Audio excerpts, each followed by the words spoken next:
He offered her money, a contract, a future without love. She said yes because she had nothing left to lose, but neither of them expected that something so cold could awaken everything they tried to bury. Elliot Graves built an empire from silence, strategy, and control. Love betrayed him twice, and he swore never to feel again. What he needed was an heir, a legacy, nothing more. Isabelle Fournier had lost everything: her country, her home, her hope. When he offered her a deal, clinical, detached, transactional, she agreed. Carry his child. Walk away. No questions. No feelings. But what if life doesn't follow contracts? What if the child they created in logic begins to stir something neither of them can name? And when three tiny heartbeats flicker on a screen, can a man who doesn't believe in love learn to fight for it? Can a woman who promised to walk away dare to stay? This isn't just a story about a deal, it's a story about what happens when love breaks every rule. If you believe that love can begin in the most impossible places, like, share, and subscribe to Shining Stories. Now, let's begin. In the heart of a sprawling city draped in winter haze, Elliot Graves, a man in his early 50s, stood in silence by the floor-to-ceiling windows of his towering residence. From his perch in the Greymont district, he could see the world stretching endlessly below busy, brilliant, alive, but to him, it all felt lifeless. He had risen through every rank, claimed every symbol of success, and yet the silence inside him was louder than the chaos outside. The lights of the city blinked like distant stars, the rhythm of traffic like a heartbeat he no longer connected to. He had homes in 5 countries, spoke 7 languages, and dined with kings, but not a single soul truly knew him. Not one person whispered his name with warmth, with remembrance, with love.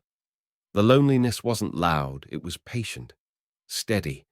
It had wrapped itself around his soul like ivy, and by the time he noticed, it had rooted itself deep. He did not crave romance anymore.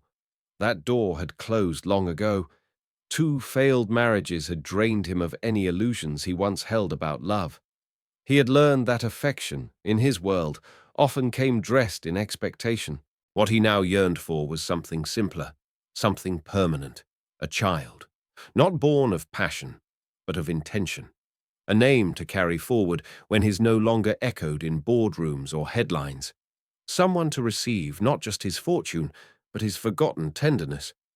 That evening, as he steered his navy blue coupe through the dense arteries of the city, the world rushed past him in a blur of horns and hurried footsteps. Near Valemont Square, the traffic light turned amber, and his car rolled to a smooth halt. As he reached for his phone, a shape moved beside his window. It was a woman young, though time had clearly not been kind to her. Her coat was thin, hanging on her like a memory that no longer fit. Her cheeks were hollow, and her hands trembled slightly as she raised them. Not to beg, but almost to be seen. Her voice, fragile as wind through dry leaves, whispered, "Do you have anything? Anything at all?" Elliot didn't even make eye contact. His jaw tightened, and he waved her off sharply. "Keep walking," he said. His tone clipped. The light turned green, and he surged forward, disappearing into the evening. But even as the city swallowed him back into its rhythm, her eyes lingered in his mind. There was something in them. Not desperation, but a kind of quiet defeat. Something raw, human, unspoken. 3 blocks later, without understanding why, he pulled over. The car idled in the shadow of a forgotten building. He sat there for a moment, staring at the wheel as if it held an answer. Then, in a single breath, he turned around. The woman was still there, barely visible among the blur of motion and noise, and without knowing what he would say, or what he was truly doing, he returned. Without uttering a word, Elliot eased his car toward the curb, the engine's low purr barely cutting through the noise of the city. He rolled down the window slowly and looked at the young woman still standing there, her frame small against the backdrop of blinking signs and rushing strangers. "Get in," he said. his voice devoid of emotion. No questions. The woman hesitated, her storm-grey eyes, hardened by long nights on pavement and the kind of hunger that dulls the soul, narrowed cautiously. She had been approached before often, and nothing good ever came of it. With quiet resolve, she replied, "If you're looking for company, I'm not the kind that sells herself." Elliot's expression didn't flicker, but one brow lifted just slightly, as if mildly amused. "Don't flatter yourself," he said coolly. "You're not my type. You're not a risk. You're not a temptation. So stop the drama and get in. Or would you prefer to sleep on frozen concrete tonight?" She blinked, startled not by aggression, but by the oddly blunt truth in his tone. Something about the way he spoke wasn't threatening, it was just painfully honest, almost robotic. She stood for a beat longer, uncertain. Then, slowly, she walked around and opened the passenger door. The warmth of the car wrapped around her like a shock. As the vehicle merged back into the late-night traffic, silence hung thick between them. She sat stiffly, hands clenched in her lap. He glanced at her from the corner of his eye.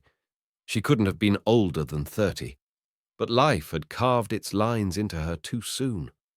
Her eyes held stories she didn't dare tell, and her posture spoke of years spent trying not to collapse under invisible weights.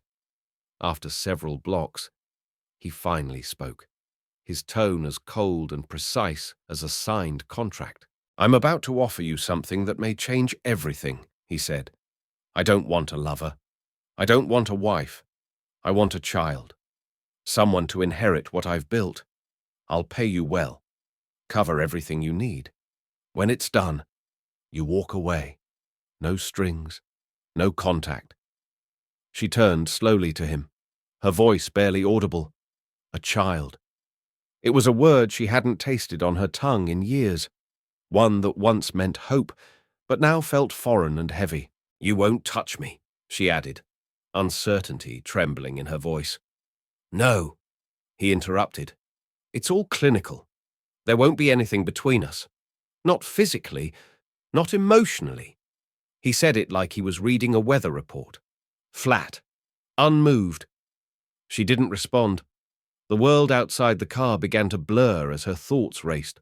Once, years ago, she had stepped off a plane believing this country would be her redemption, but somewhere between job rejections and sleeping under bridges, her dreams had crumbled into ash. Now, she was a shadow drifting through a city that never noticed her. Elliot sat beside her like a statue carved from marble, cold, still. But when she let slip a whisper in French barely more than breath, he tilted his head. "You think I don't know pain?" he asked. "I've walked through places you wouldn't believe. You said life doesn't stop hurting. Is this your way out?" She closed her eyes, her shoulders lowered like a flag at the end of a long battle. "Yes," she whispered. "It is." Elliot's voice remained composed, his detachment sharp as glass. He stared at her without flinching. "2 questions," he said quietly. "Your name, and what is it that you're trying to outrun?" The woman swallowed, her fingers gripping the edge of her coat. "My name is Isabelle Fournier," she replied, her accent lingering like a forgotten melody. "I'm from France. I arrived in this country nearly 6 years ago, chasing a promise I once believed in." She paused, then added, her voice frayed but not broken. "But the dream I followed here, it never showed up." Her words drifted into the space between them, soft and aching. "I left behind everything, my family, my language, my past. I thought that if I gave enough, sacrificed enough, this city would make room for me. Instead, it took everything I had: my job, my dignity, and the version of myself I once fought to protect." Isabelle's eyes didn't meet his. They were lost, fixed somewhere beyond the dashboard, beyond the streets, beyond the night. "Now I float through this city like I don't belong to the world. I've become a shadow of the woman I once hoped I'd become." There was a stillness in the car, Elliot's face didn't move, but something behind his carefully constructed composure shifted, just slightly. "What am I running from?" she echoed to herself, the question clinging to her lips like a wound. "I'm running from this life that keeps trying to break me, from the promises I whispered into the dark when I still believed in something better, from the lies I told myself about endurance. I'm tired of pretending I can survive this." A long breath escaped her. "I just want to go home," she said, her voice barely there. "Back to the country I can no longer afford to return to. I dream of the vineyards, the scent of earth after rain, the sound of my mother humming in the kitchen. But here, even dreams have a price. And I've run out of currency." The words hung between them raw, unfinished, human. Elliot didn't speak at first. He studied her, his gaze steady, but no longer impassive. A fragment of something fragile flickered in his expression, a recognition of the void she described, one that mirrored his own. He inhaled deeply, then shut that flicker away with the precision of a man returning to strategy. "I understand," he said at last, his tone slipping back into formality. "So I'll ask again. Will you agree to this arrangement, carry the child? Then go. I will make sure you have the means to return to France. You'll never have to see this city again." She looked at him then, fully, her eyes, rimmed with exhaustion, held something else now, a reluctant calm, the kind that only comes when you stop fighting the inevitable. She closed her eyes, breathed in, and exhaled slowly. "Do I really have a choice?" she murmured, almost to herself. Then, louder, "I accept." The words were neither bitter nor desperate. They were clear, final. Elliot nodded, the gesture crisp, like signing off on another high-stakes deal. "We'll prepare a contract," he said. "There will be overlaps. Terms to agree upon.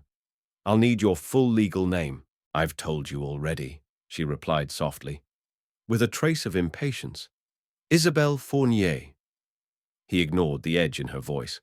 One last question hung in the air, and he asked it without blinking. "Why would you accept this?" To carry a child born without love, Isabelle didn't flinch. Her answer came calmly, like she'd already made peace with the truth. "You have everything that makes people want to fall for you," she said. "Power, presence, control. But none of that matters if it's never returned." Her voice didn't accuse. It didn't beg. It simply held a mirror up to the man beside her. Elliot said nothing, but her words unsettled something in him, something he wasn't yet ready to name. Outside, the city blurred past them, but inside that car, time had slowed, suspended in a space between two strangers. One deal, and the quiet possibility that both of them were about to change far more than they intended. The city faded behind them, swallowed by distance and the steady hum of the engine. Inside the car, the silence was thick, dense, with words unspoken and emotions neither dared name.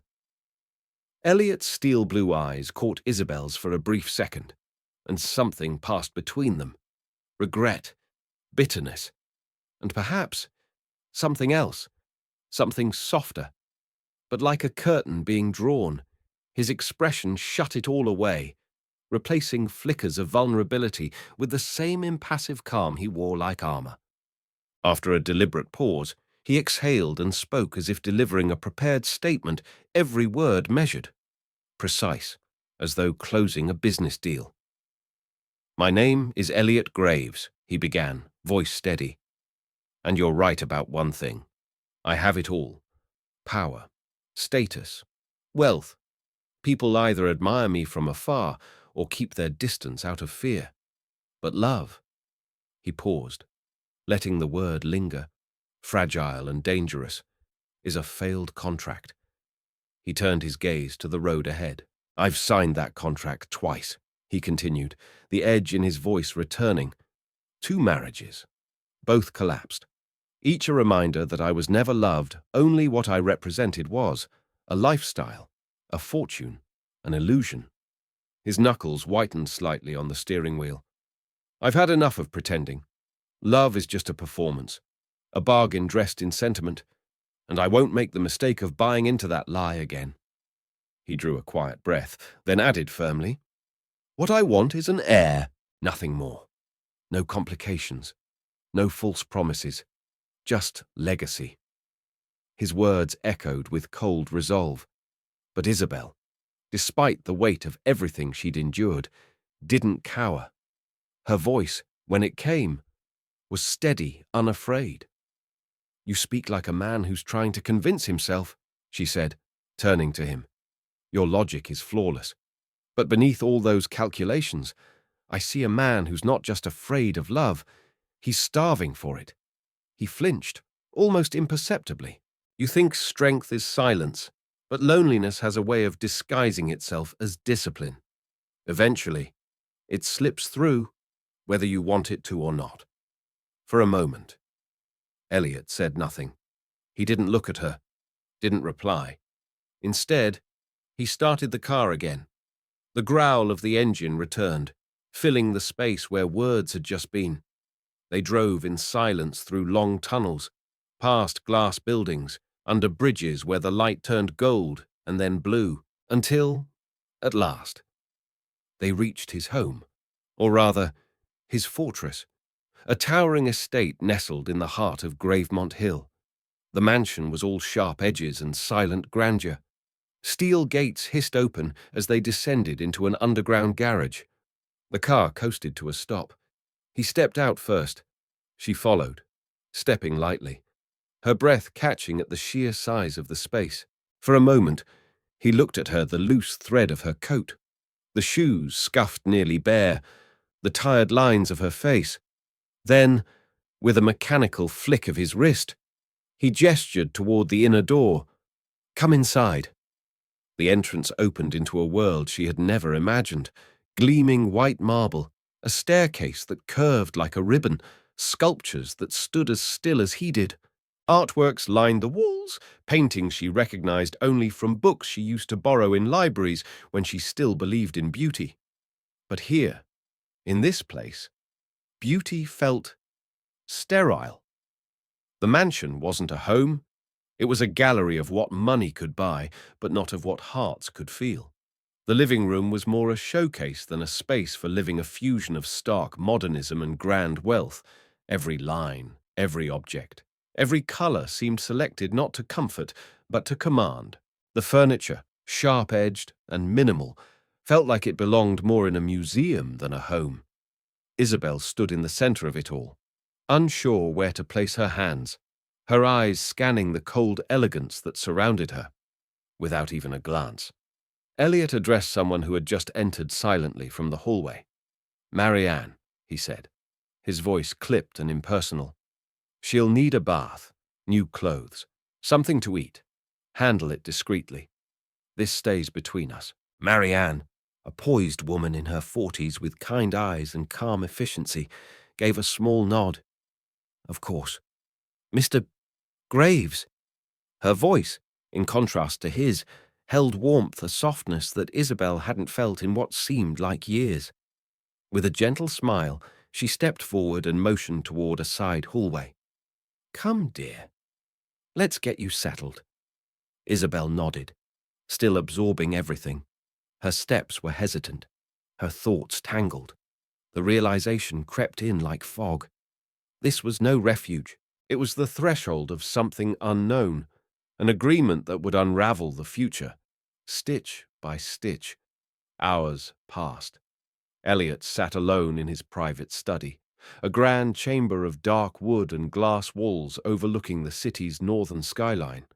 Towering bookshelves framed the space, but none of the volumes seemed touched. Everything was placed, not lived with.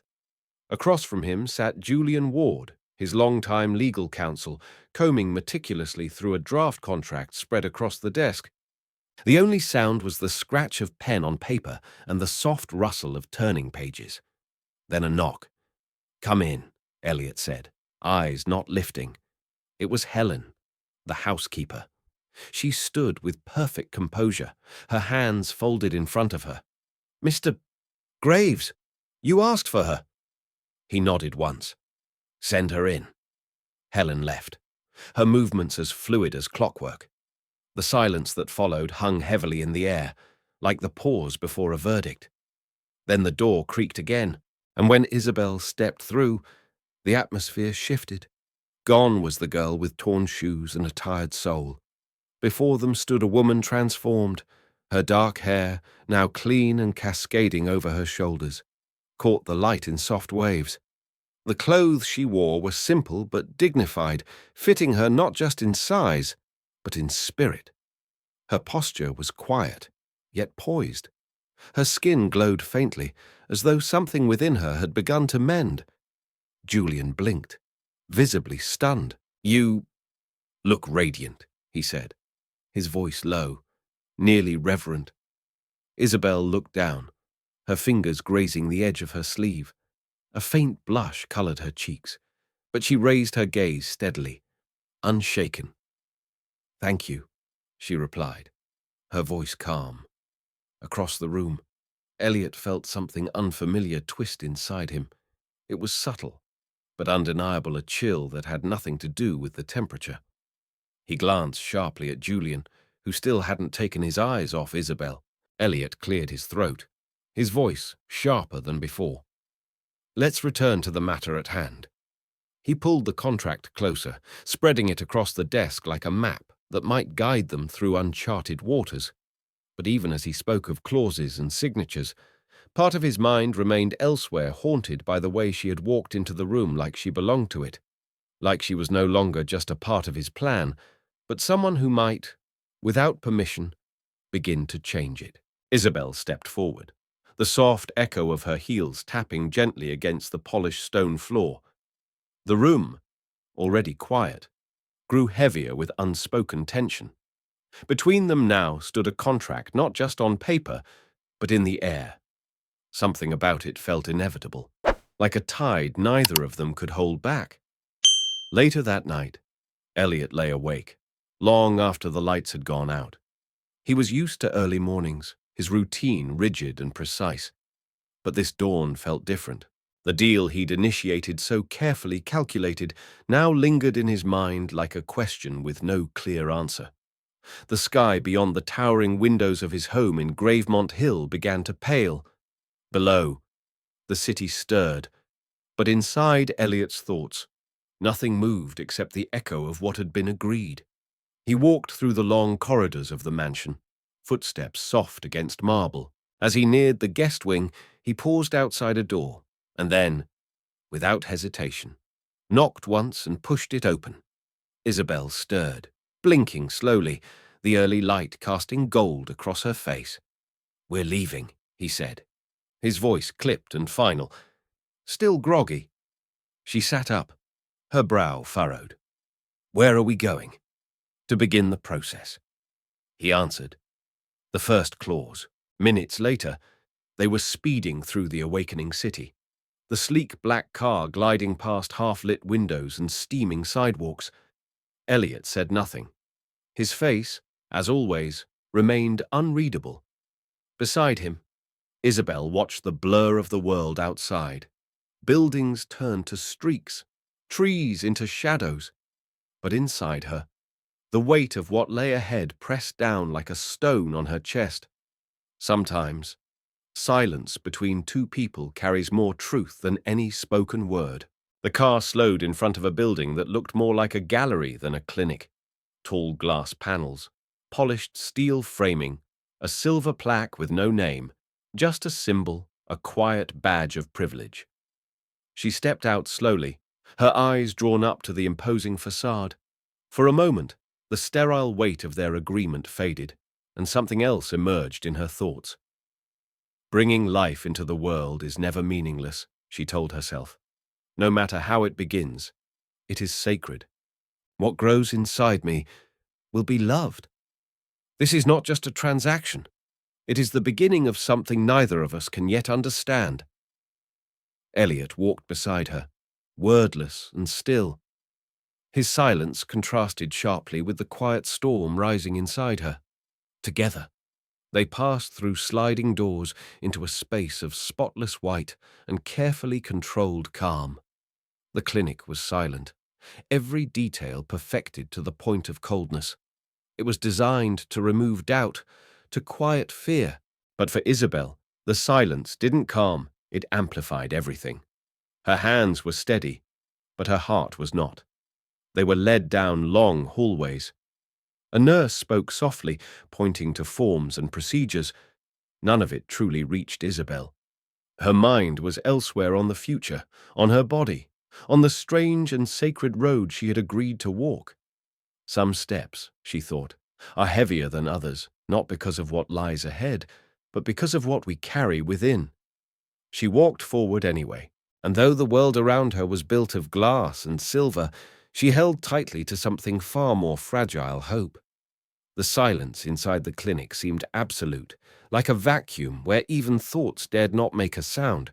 A team of specialists greeted them without delay, their movements precise, their faces unreadable. Everything they said came wrapped in a sterile professionalism perfectly articulated, yet untouched by empathy. Isabelle nodded quietly through every explanation. She didn't ask questions. She didn't protest. And in that moment, surrender didn't feel like weakness. It felt like the only path left open. What followed was a sequence of orchestrated steps: consultations, blood tests, consent forms, scans, every detail arranged like the notes of a mechanical waltz, leaving no space for hesitation. Each visit to the clinic became more familiar, more routine yet with every appointment. The invisible weight of what they had agreed upon pressed harder against her chest, because some contracts aren't confined to paper. Some are carved into the quiet promises we make to ourselves, the kind that no one hears, but that shape the very course of our lives. Elliot rarely spoke during these visits. He stood beside her like an immovable shadow, supportive in action, perhaps, but emotionally distant. Isabelle sensed it, and though she said nothing, part of her wished he would just once ask how she felt, not medically, but truly. The day of the procedure arrived quietly, without fanfare, as expected. The process was swift and impersonal. The sterile scent of the room only emphasized how clinical the arrangement between them had always been. And yet something changed. As she lay back and stared at the blank ceiling, a warmth began to bloom in her chest. Not sudden, not dramatic, just a gentle stirring, like the very first flutter of spring beneath frozen ground. This isn't just a procedure, she thought.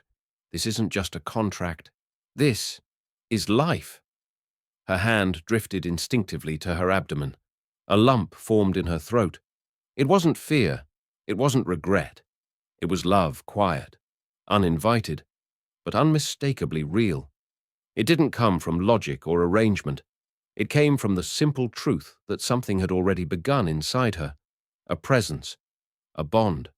The drive home was cloaked in silence once more. Outside the window, the city shimmered in the light of late morning, its streets a blur of motion and memory. Isabelle didn't speak, but her heart was full. Elliot, eyes on the road, eventually broke the silence in his usual clipped manner. That was the first step. He said, "Now, we wait." His tone was precise, distant, as if they'd just ticked off another task on his carefully managed agenda. But Isabelle couldn't stay silent. She turned toward him, her voice steady but lined with quiet fire. "Children aren't goals or plans," she said. "They're echoes of who we are, our legacies, our stories written into the world after we're gone." She paused, her gaze fixed on the road ahead, as though she were seeing something far beyond it. "Today, we didn't just fulfill a contract," she whispered. "We lit a flame. One no agreement, no logic, no condition will ever be able to extinguish."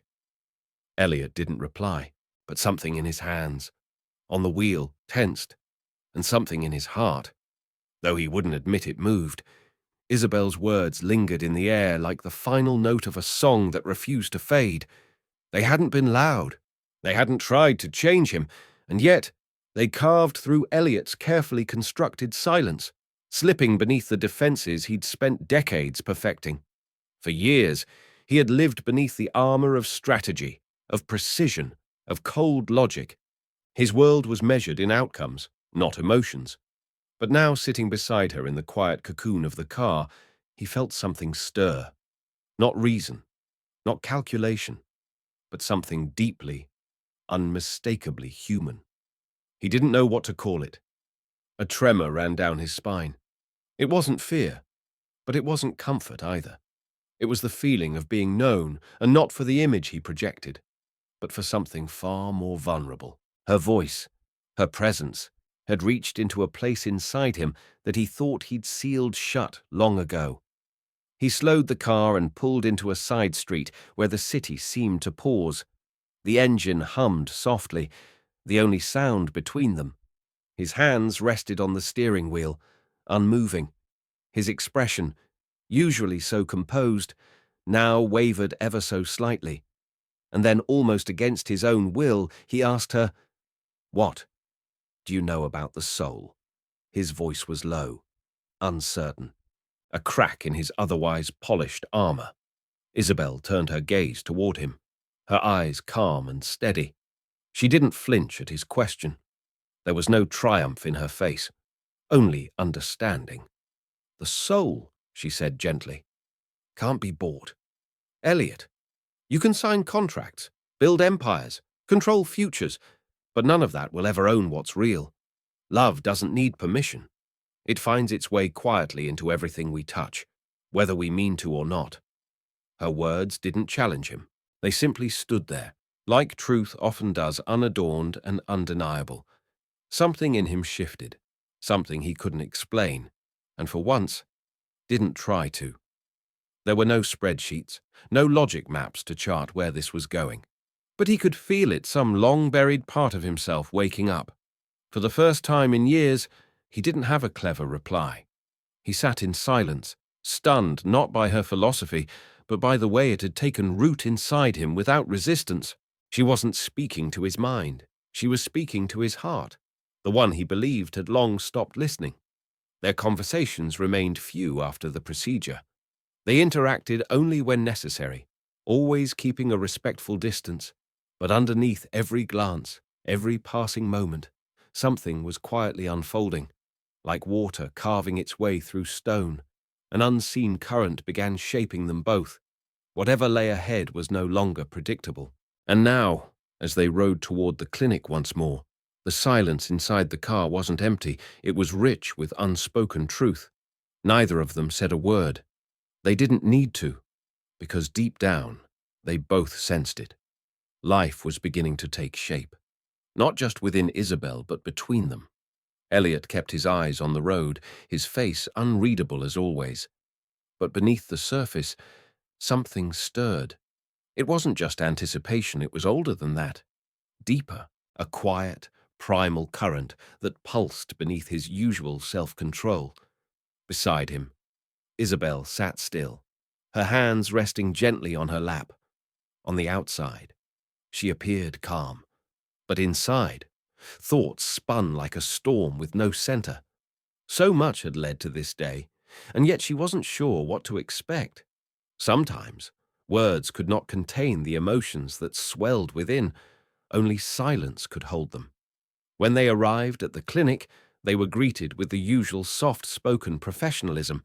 Nurses moved with gentle precision. Every gesture practiced, every word measured. As they walked through the pristine corridor, Elliot's eyes caught a framed quote on the wall. "Creation is always a sacred act, a breath whispered by the universe." It struck him harder than he expected. A middle-aged doctor with kind eyes welcomed them into a private room. "Good morning, Mr. and Mrs. Graves," he said politely, gesturing toward the exam table. "Today, we'll find out if the embryo transfer was successful." The sentence felt simple, but Isabelle knew it carried the weight of something irreversible. This wasn't just a follow-up appointment. It was a crossing a step into something far larger than any of them could name. And then something unexpected. As they entered the room, Elliot reached out and gently took her hand. His fingers were warm, his grip quiet but firm. It wasn't romantic. It wasn't rehearsed. It was simply human. In that touch was a recognition of what was happening, of what it might mean. She looked at him, surprised, but he didn't meet her eyes. He didn't need to. The gesture had said enough. The doctor motioned for Isabelle to lie down. She exhaled slowly and did as instructed, the thin paper on the exam table rustling beneath her. Elliot moved to stand near the door, his posture rigid, but his attention fixed entirely on the screen. Cold gel touched her skin. A probe moved gently across her abdomen. And then the room fell into complete stillness. A faint rhythm emerged, soft and steady. A heartbeat, small, fragile, eternal. Isabelle closed her eyes, overwhelmed. The doctor smiled, his voice hushed as though speaking in the presence of something sacred. "Life doesn't always make a grand entrance," he said. "Sometimes it arrives as a whisper." He pointed gently at the monitor. There it is, a heartbeat, strong and clear. Neither Elliot nor Isabelle spoke. The sound filled the space between them in a way that words never could, but then the doctor's tone shifted slightly, his expression growing more focused. He studied the screen again, his brow narrowing not in alarm, but in attentiveness. Isabelle noticed the shift, and so did Elliot. His body leaned forward almost instinctively. "What is it?" Dr. Elliot asked, his voice calm but lacking the practiced chill he usually wore. The doctor turned to them, his expression reassuring. "Everything looks good," he said with a smile. "But there's something else I want to show you." He turned back to the screen, pointing again this time at a second flicker of movement. The monitor flickered softly, and then there it was. Not one, not two, but three distinct pulses dancing across the screen like the soft tapping of life's earliest rhythm. The doctor leaned in and spoke with reverence. "There aren't just one or two heartbeats," he said gently. "There are three. Congratulations. You're expecting triplets." Time stopped. The room, the city, the world all faded into the background. Only the sound of those tiny, synchronized beats remained, filling the space with something sacred. 3 heartbeats, 3 lives, 3 beginnings. Isabelle felt the air leave her lungs in a gasp of joy. Her hand flew instinctively to her belly, as if her body already understood the miracle it had been entrusted with. Tears welled in her eyes, tears not of fear, but of awe. She had never imagined something so overwhelming, so luminous, would take root inside her. Elliot, ever the composed figure in the room, stood frozen. But then, in a gesture so uncharacteristic, it seemed to come from another version of himself. He leaned forward and gently pressed a kiss to her forehead. It was brief, soft, but it held more tenderness than anything he had expressed in years. A warmth bloomed in Isabelle's chest, rising like dawn. This moment, this life multiplying within her, had nothing to do with contracts or obligations. It was not a task, not a plan. It was grace. It was love, arriving in a form neither of them had expected, unfolding quietly in the spaces between logic and control. From the corner of the room, Elliot watched her differently now, not as a participant in a transaction, but as someone sharing with him the most sacred thing life could offer. His eyes, once cold, calculating now, held something new, not certainty, but presence. Something inside him was changing. 3 months passed. Elliot stood quietly in the doorway of the living room, watching Isabelle from a distance. She sat alone on the terrace, the warm glow of late afternoon sunlight brushing against her face. A breeze moved gently through her hair as she rested one hand on the soft curve of her belly. She looked peaceful, entirely different from the woman who had first stepped into his world. There was a softness to her now, not weakness, but a calm strength born of quiet acceptance. She closed her eyes and pressed her fingers gently to her temple. breathing through a flicker of discomfort. Elliot's brow furrowed. He wasn't used to feeling worry. He wasn't even sure that's what it was. But something about seeing her like this, vulnerable, stirred him in a way he couldn't explain. Before he could overthink it, he crossed the room and stepped onto the terrace. "Are you all right?" he asked, his voice noticeably softer than usual, still guarded, but less so. She opened her eyes slowly and looked up at him, mildly surprised by the question. "I think it's normal," she said, with a faint smile. "It's nothing serious." Elliot hesitated. His first instinct was to call someone Marianne, perhaps, or one of the staff, but something made him stop. Not everything could be handed off. Not this. Before she could say another word, he bent down carefully and lifted her into his arms. She gasped. "Elliot, you don't need to do that. I can walk." "No," he said simply, his voice unusually tender. "Let me." And for once, she did. Not because she had to, but because, in that fleeting moment, she felt the beginnings of something stronger than independence trust. As Elliot carried Isabelle across the quiet terrace, he became aware of more than just her lightness in his arms. There was something unseen, something far heavier, the weight of change quietly taking root inside him. What should have been a simple gesture now felt like a quiet rite of passage. Each step carried them deeper into something unnamed. And though they said nothing, their silence was not empty.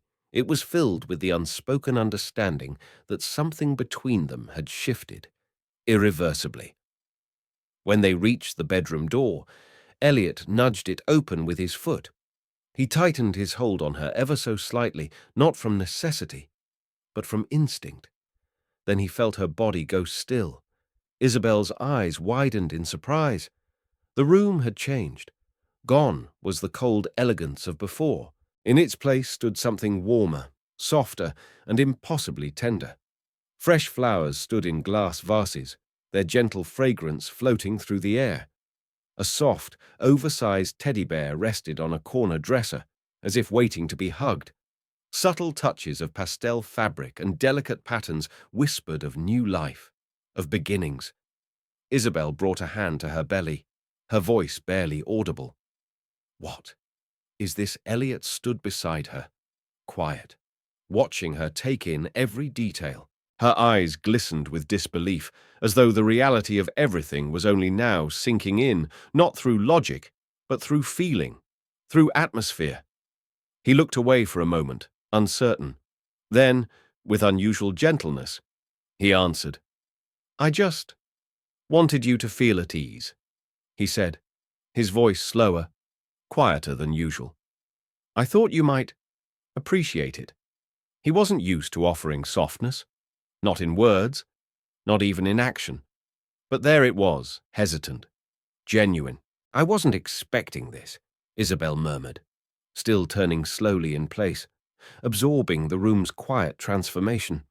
Her voice trembled, not from fear, but from something that felt dangerously close to being moved. He helped her to the bed and sat at its edge, hands clasped in front of him, saying nothing. The silence returned, but this time, it wasn't heavy. It was shared. It was meaningful. Then Elliot spoke again, this time with quiet conviction. "I believe every new life deserves to arrive in light," he said, "in a place where love has already begun to grow." Isabelle turned to him, her gaze deep and unwavering. Her voice, when it came, was like water smoothing stone.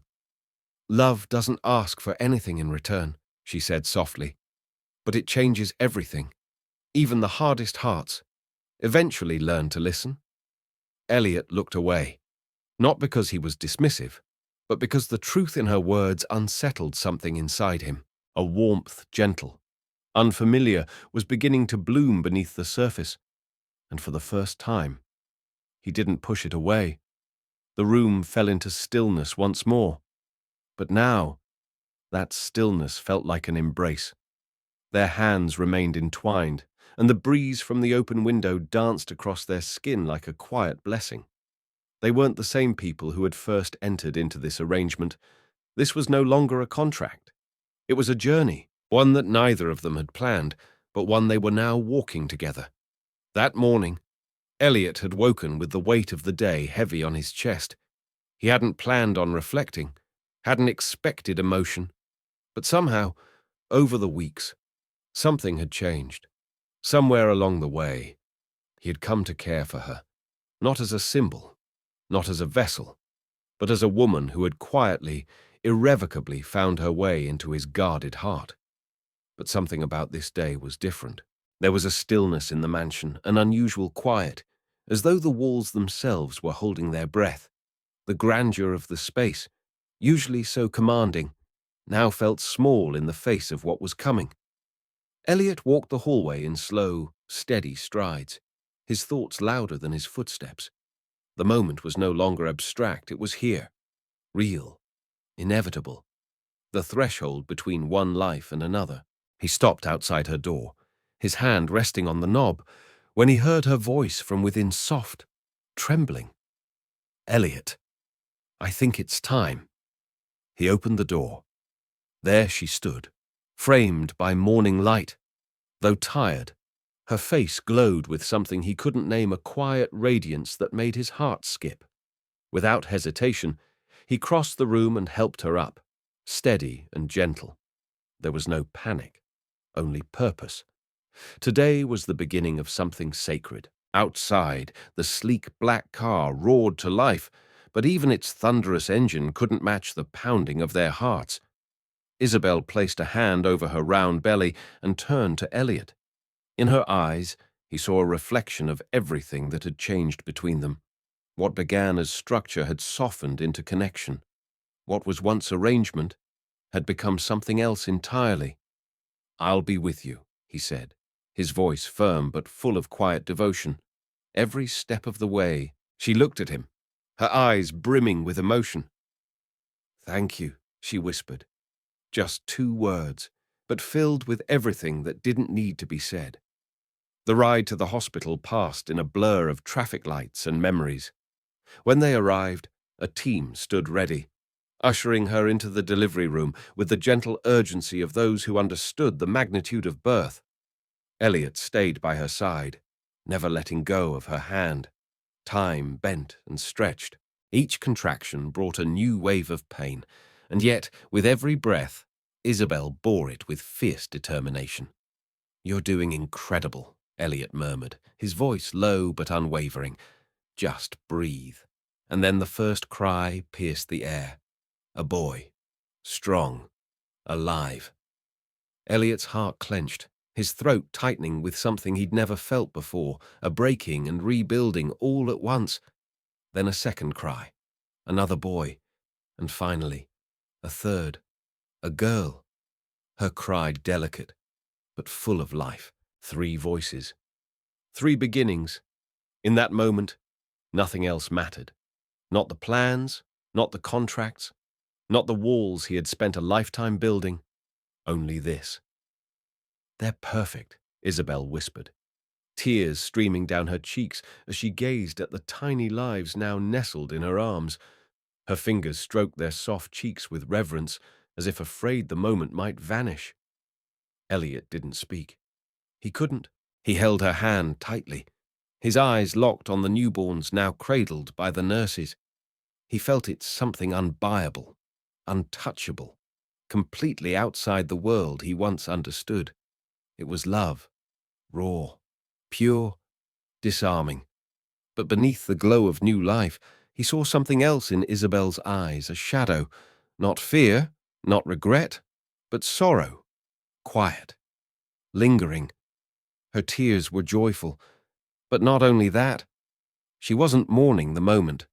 She was mourning what would come next, and Elliot, for the first time, began to understand that love, real love, was not only about what we embrace, it's also about what we're afraid to lose.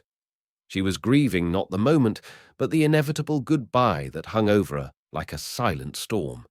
As much as Isabelle already loved these children, loved them with every cell, every beat of her heart, she knew that she wasn't meant to stay. That was the agreement. the one she had walked into with clarity, and yet it now felt impossible to accept. Tears streamed down her cheeks as she held her newborns close. Her voice broke as she whispered, "Elliot, I don't want to leave them." He didn't respond. "I know it's what we agreed to," she continued, her voice trembling. "And I'll keep my word, even if it tears me apart." Each syllable was like glass pressed into Elliot's chest. Just hours ago, the sound of their baby's first cries had filled him with a sense of purpose he'd never known. Now, that joy was crumbling beneath the weight of reality. The cold legal terms, the signed contracts, they meant nothing compared to this raw, human pain. Without a word, he leaned in and pressed a kiss to her forehead. Her sobs trembled beneath his touch, and for the first time in years, a lump formed in his own throat, tight, unfamiliar, undeniable. This wasn't just about logistics anymore. This was about life, about love, and about what it means to truly belong to something larger than yourself. Isabelle traced her fingers along her daughter's tiny cheek, her tears falling silently. There were no answers in that moment, only the ache of knowing what was coming. She had brought these children into the world. She had carried them, loved them, whispered to them in the quiet of the night, and now she would have to let them go. She clutched them tighter, as if holding them close could somehow stop time. Elliot stood by the door, frozen, watching, listening. He didn't have the words to comfort her. He only knew one thing. This couldn't be the ending. Something had to change. But how, the next morning, dawn spilled softly through the hospital windows. Isabelle was finally resting, her breathing slow and even. The exhaustion of birth had given her a fragile peace, and for the first time, her expression seemed lightened by something close to contentment. Elliot hadn't left her side all night. He had sat silently, watching her sleep, seeing her not as a participant in a contract, but as the heart that had carried their children into the world. As the morning sun rose higher, he slipped away to get breakfast, wanting to make her return to wakefulness gentler, more comfortable. But when he came back, he stopped. The door to her room was slightly open, and something inside made his chest tighten. Slowly, he stepped closer and peered in. His breath caught. The room had changed. Bouquets of fresh flowers bloomed in every corner, sunflowers, lilies, soft white roses. Their scent transformed the space from clinical to gentle, from cold to personal. And sitting beside Isabelle, in the very chair Elliot had occupied through the night, was Julian Ward, his lawyer. Elliot stood frozen. Something twisted inside him, an unease that had no name. Julian was leaning in slightly, his voice soft in a way Elliot had never heard from him. "Isabelle," Julian said gently, "I know everything has happened quickly, and what I'm about to say may come as a surprise, but Elliot, couldn't move, couldn't speak. He just stood there, watching, as something inside him began to break open. I can't walk away from this moment without telling you," Julian said, his voice barely above a whisper. He reached for Isabelle's hand gently, sincerely. There was no pretense in his eyes, only quiet courage. "From the first time I met you, something inside me shifted," he continued. "You carry something rare, something that stays long after the moment has passed. You're extraordinary, Isabelle." His words hung in the air, tender, honest, and so unlike anything Elliot had ever allowed himself to say. "I don't want us to be just a passing chapter," Julian said. "I want to offer you something real, a future not built on promises written in ink, but on the kind of love that asks for nothing in return." Isabelle, still pale from labor, blinked slowly. Her breath caught, her eyes filled with disbelief. She searched for words that wouldn't come. "Julian," she whispered, barely audible. Outside the doorway, Elliot froze. A sudden, sharp pang stabbed through his chest, unexpected, uninvited, but undeniable. The flowers, The softness in Julian's voice, the way he held her hand with such familiarity, it all became terrifyingly clear. Julian wasn't here as a legal advisor. He wasn't here as a bystander. He was in love with her. And somehow, that truth cut deeper than any broken deal ever could. Julian went on, steady and certain. I want to build something with you, Isabelle. Something without fine print, without roles or rules, just us. He inhaled, then reached into his pocket and revealed a small, elegant ring. Will you marry me? Time held its breath. And then the door swung open. Elliot stepped into the room, the sound of his entrance loud and sudden in the quiet. Julian pulled his hand away instinctively, turning to face him. His expression remained calm, but there was no mistaking the significance of the moment. Elliot, he greeted, his tone smooth. You're back earlier than I expected. Elliot walked toward the bed with deliberate composure. His posture was rigid, his steps controlled, but his eyes were fire. He looked at Isabelle, who sat motionless, stunned. Her gaze flicked to the flowers, bright blooms filling the room with warmth that hadn't been there before. He spoke, his voice sharp. The flowers, he said, they're from you, aren't they? Julian nodded, unfazed. Of course. She deserves to be surrounded by beauty. Don't you agree? The words were soft, but Elliot heard the quiet challenge embedded in them. He didn't respond at first. The tension in the room thickened, pressing in on all sides. Then Elliot spoke again, his voice laced with something darker. I see you've given her more than just flowers, he said. A marriage proposal, in a hospital room, right after childbirth. Julian rose to his feet. There was no anger in his face, only quiet resolve. Yes, Elliot, he said. I offered her something real. Not paperwork, not obligation, just love.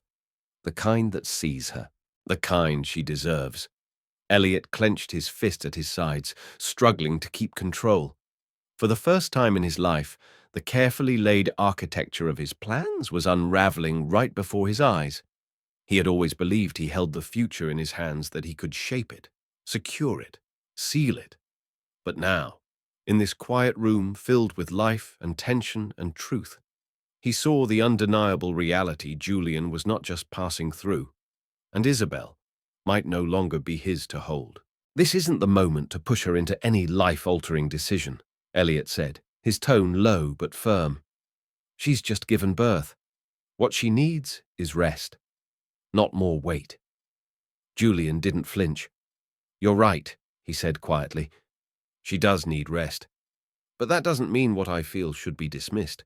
Just because it doesn't fit within your carefully outlined terms doesn't make it less real. Between them. Isabelle lay silent. Her head rested gently on the pillow, her expression drawn, her body still trembling with fatigue. She opened her eyes just enough to glance between the two men, her voice barely a breath. Please, not now. She closed her eyes again, placing a hand gently on her forehead. The tension eased, both men stepping back instinctively. Neither wanted to cause her more pain. Julian offered one last glance, his expression warm but steady. Rest, Isabelle, he said softly. I'm here if you need me. Then he turned and left, the door clicking shut behind him. Elliot remained. He stood still for a long moment, unsure of how to bridge the silence that had taken over the room, a silence filled with too many things neither of them had dared to say. Eventually, he sank into the chair beside her bed. She had already drifted into a restless sleep, her breaths uneven, her brow furrowed even in slumber. He watched her in the quiet, and as he did, something inside him settled. This wasn't a transaction anymore. It hadn't been for a long time, and the truth of that realization filled him with a kind of fear he had never known. Not fear of failure, not fear of risk, but fear of losing something real. 3 months passed. The mansion had grown used to the gentle sound of babies' soft cries in the night, lullabies in the afternoon. But beneath it all was a quiet ache that never went away.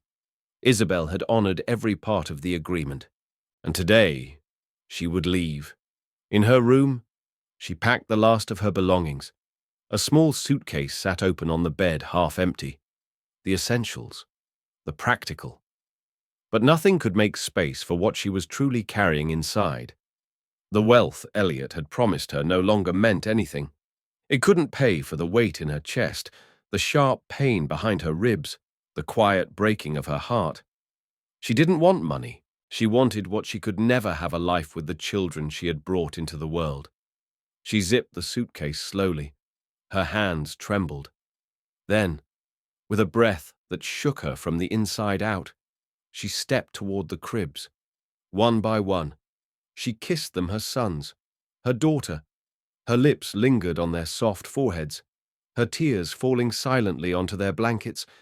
They slept on, unaware, peaceful, safe. But she was unraveling. She stood there, frozen, her eyes swept over them, memorizing the curve of their cheeks, the flutter of their eyelashes, the rise and fall of their tiny chests. This would be the last time she saw them like this. When she had signed that contract, she had imagined a future naively. Perhaps she had believed she could walk away with dignity, but nothing had prepared her for the cost. The price was her soul. A bitter thought slipped through her mind like a shadow. Maybe I should have stayed a wanderer. Maybe freedom would have hurt less than this kind of love. But it was too late now, because love had already made its home in her, and now it was tearing her apart. Even through the pain, Isabelle couldn't deny the truth quietly pulsing in her chest. She loved them, her children, and him. Admitting it felt like surrender. With slow, deliberate steps, she descended the grand staircase of the mansion, each footfall echoing through the silent halls. The suitcase trailing behind her felt impossibly heavy, as if filled not just with belongings, but with the fragments of a life she hadn't realized she was losing. The house, once a shelter, now loomed cold and distant. Its beauty did not comfort it, only magnified the emptiness within her. Every polished surface, every towering wall reminded her of what she was about to leave behind. When she reached the massive front doors, she hesitated. Her hand hovered over the knob, trembling. This was it. The end. A choice she had made long ago, now closing in with full force. She would go. To the airport. To another country. To a version of life that no longer felt like hers. She inhaled, steadying herself. She had promised to honor the agreement no matter the cost, just as her fingers began to turn the knob. A voice cracked through the silence like thunder. "Isabelle, where are you going, Elliot?" His voice echoed through the foyer, raw and urgent. She froze. "It's him, isn't it?" he demanded, stepping from the shadows. "Julian, you've fallen for him." Her eyes closed tightly, tears threatening again. Anger and heartbreak churned in her chest, but when she opened them, her voice came quiet, resolved. "You still don't understand," she said. "This isn't about Julian. This is about the contract, about what we agreed to. I have to leave." That was the final clause. Remember, he stepped closer, breath uneven, eyes locked on hers with a look she'd never seen before. Fear. Then, without a word, he reached into his coat and pulled out the contract, the one that had brought them together, that had shaped every decision, every line they'd crossed. But he didn't read it. He didn't argue. With a sudden, almost desperate movement, he tore it apart. The papers fluttered to the floor like fallen leaves, silent, soft, final. Isabelle stood frozen, her breath caught in her throat. "I'm sorry," Elliot said, his voice breaking. He sank to his knees before her, hands trembling, eyes shimmering with unshed tears. "You've taught me something I didn't believe was possible," he whispered. "I told you I couldn't love again, that after being betrayed, love felt like a trap." He swallowed hard. But not all love is tainted. Not all promises are empty. You showed me that. You showed me that not every rose should be hated because one thorn cut too deep. His voice cracked. I'm not asking you to love me, or to stay because of me. If you love someone else, fine. But stay for them. Stay for our children. The pain etched into Isabelle's face slowly began to shift. She looked at him, not the man of control and precision she had once known, but a man stripped bare, a man on his knees, not in power, but in humility. And for the first time, she saw not just the father of her children, but a man capable of loving, truly loving, even if it terrified him. He had once built his world out of calculation, of numbers and contracts, every piece of his life arranged with cold precision. And now, here he was, undone by the fear of losing the one thing that had never been planned her. Months passed. The mansion, once cold and quiet, was now filled with laughter, soft cries, tiny footsteps, and the music of life. Their wedding had been simple, intimate, no spectacle, just love. In their arms, they held their children, 3 tiny miracles, each one a living testament to a story that began as a transaction and bloomed into something sacred. Elliot stood by the window one morning, the sunlight spilling over Isabelle and the children. He looked at them and knew. He had once signed a contract, but this was a commitment, not to terms, not to expectations, but to love, to family, to the life he never thought he was allowed to have. If this story moved you, we invite you to leave a like and follow our journey. At Shining Stories, we believe in the quiet power of shared hearts. Tell us your stories, your moments, and together, let's build a space where love like this can grow and be heard. Stay with us. There's more to come. Always, sometimes, life doesn't follow logic. Sometimes, love arrives not with fanfare, but in quiet moments, in trembling hands, in unexpected glances across a room once built for silence. What began as a contract ended in a connection no document could contain. And what they found in each other wasn't perfection. It was presence, a reminder that love, in its truest form, is not about promises on paper, but about the promises we keep when no one is watching. Isabelle and Elliot's story shows us that healing can begin in the most unlikely of places, that even hearts long closed off can bloom again, and that sometimes all it takes to change a life is the courage to feel. If this story touched you, if it reminded you of the quiet power of love and the strength it takes to choose connection over fear, please take a moment to like, share, and subscribe to Shining Stories. It means more than you know, and it helps us bring more stories of hope, heartbreak, and healing to light. Thank you for watching. And wherever you are in your journey, may you always find the kind of love that asks nothing and gives everything. We'll see you in the next story. Until then, stay kind, stay open, and keep shining.